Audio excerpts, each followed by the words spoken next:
If you were given a card that let you shop freely without paying right away, what would you do? Jessica, a film student at the University of Florida, made the wrong choice, and the price she paid was her entire future. I was 20 years old when I found myself sitting on the cold tile floor of my tiny off-campus apartment, staring at a pile of unopened credit card bills. The numbers blurred before my eyes, but the total was unmistakable. Over $100,000. Debt. Mine. All mine. My hands shook as I pressed the papers to my chest, trying to hold myself together. I had come to the University of Florida to study film, chasing a dream of becoming an actress, imagining red carpets, movie premieres, and interviews under dazzling lights. But now, instead of practicing monologues, I was drowning in late fees, phone calls from banks, and the heavy weight of regret. I remember whispering to myself, how did I get here? Why did I let it spiral so far? That moment, sitting in silence surrounded by bills, was the climax of my story. But to understand how I got there, you have to go back with me. Back to the first day I arrived on campus, full of hope, innocence, and maybe a dangerous amount of confidence. The first time I set foot on campus, it was August in Gainesville. The Florida heat was overwhelming, pressing down like a giant hand. My parents had driven me down in our old Toyota Camry, the trunk stuffed with clothes, a mini fridge, and boxes of dorm essentials from Target. I remember standing in front of my dorm building, looking up at the giant brick structure with wide eyes.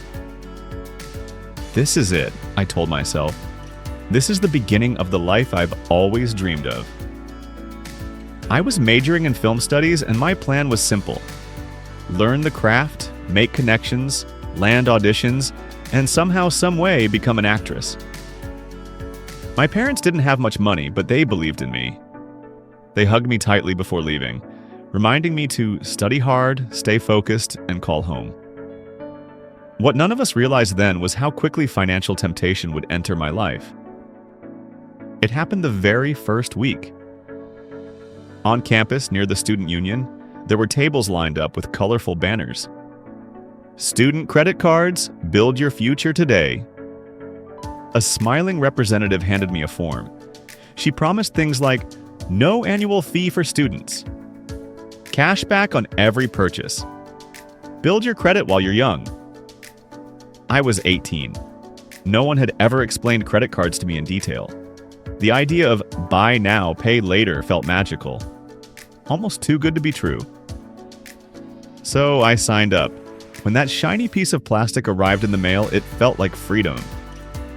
Suddenly, I wasn't limited to the little cash in my wallet.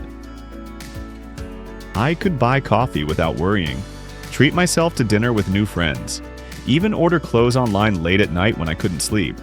At first, it was harmless. $50 here, $80 there. I told myself I'd pay it back once I landed a part-time job. But slowly, things started to add up. Film majors are dreamers, and dreamers love to perform.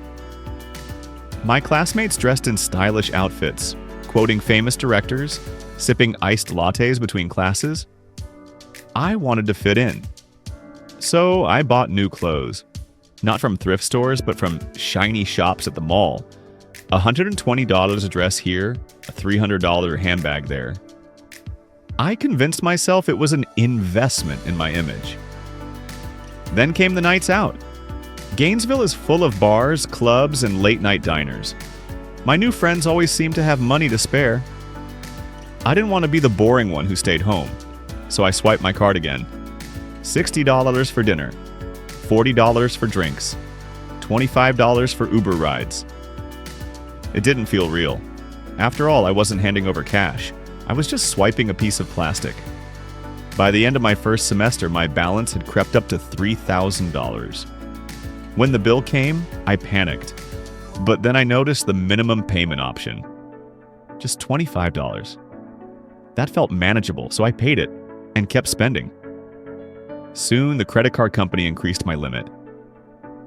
"Congratulations," the letter said. I felt proud, like I had unlocked some secret adult privilege. My limit went from $1,000 to $5,000, and I used every bit of it. When the first card maxed out, I applied for another.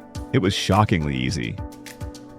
Within days, I had another piece of plastic in my wallet, another solution to my short-term problems. Film classes were expensive, not just in tuition, but in everything else. We needed equipment, software, costumes, and props for projects. While other students borrowed from the library, I insisted on buying my own gear. A brand new camera cost nearly $2,000. Editing software, another few hundred. Think of it as investing in your future career, I told myself. But the truth was, I was digging myself deeper. By the middle of my sophomore year, my debt had skyrocketed. I stopped keeping track of the exact numbers because it made me sick to my stomach. I avoided phone calls from unknown numbers, knowing it was the bank. I threw unopened bills into a drawer. Instead of facing reality, I distracted myself with more spending. It became a cycle, feeling anxious, buying something to feel better, then feeling even worse afterward. The debt ballooned $10,000, $20,000, $50,000. I'll never forget the day I bought a $900 designer jacket. It was the most expensive piece of clothing I'd ever owned. I wore it to class exactly twice. Then it sat in my closet, a constant reminder of my foolishness. One night, sitting on my bed, surrounded by shopping bags and empty takeout containers, I asked myself, why do I need these things? Who am I trying to impress? But by then, the debt was already over $100,000. I tried finding jobs, but part-time work at coffee shops or bookstores only paid a few $100s a month. Nowhere near enough to even cover the interest piling up on my cards. That's when I made the worst decision of my life. I won't go into graphic detail, but I got involved in something I never thought I would. A group on campus whispered about an opportunity for girls struggling financially. It promised quick money, glamorous nights, and a way out of debt. At first, I told myself it was temporary. Just one time. Just enough to pay a bill. But once you cross a line like that, it's hard to come back. Each time I walked away with cash in my purse, I also walked away with a piece of my dignity gone. Looking back, I wish I could shake that younger version of myself. I wish I could tell her, you don't need the expensive clothes. You don't need to keep up appearances. You don't need to borrow money you don't have. Because the cost of those decisions was so much higher than I ever imagined. I'm sharing my story now, not because I'm proud of it, but because I don't want anyone else to fall into the same trap. Credit cards can feel like magic. They can feel like freedom, but they are chains, beautiful, shiny chains that can bind you tighter than anything else. If you're a student, please hear me. Don't spend money you don't have. Don't let short-term desires destroy your long-term dreams. Learn to budget, save, and say no. Because once the debt piles up, it doesn't just affect your wallet. It affects your mind, your soul, your sense of self-worth. I'm still paying off my debt. It will take years, maybe decades. My dream of becoming an actress feels far away now, clouded by reality. But I'm still here, still standing, still trying to rebuild. Every time I see that old designer jacket in my closet, I leave it there as a reminder. A reminder of the cost of impulse, the danger of easy credit, and the importance of self-control. If my story can stop even one person from repeating my mistakes, then maybe, just maybe, the pain was worth sharing. Credit card debt can change an entire life. What do you think about Jessica's choices? Leave your thoughts in the comments below. And don't forget to hit like, share, and subscribe so you won't miss more real-life stories that carry powerful lessons.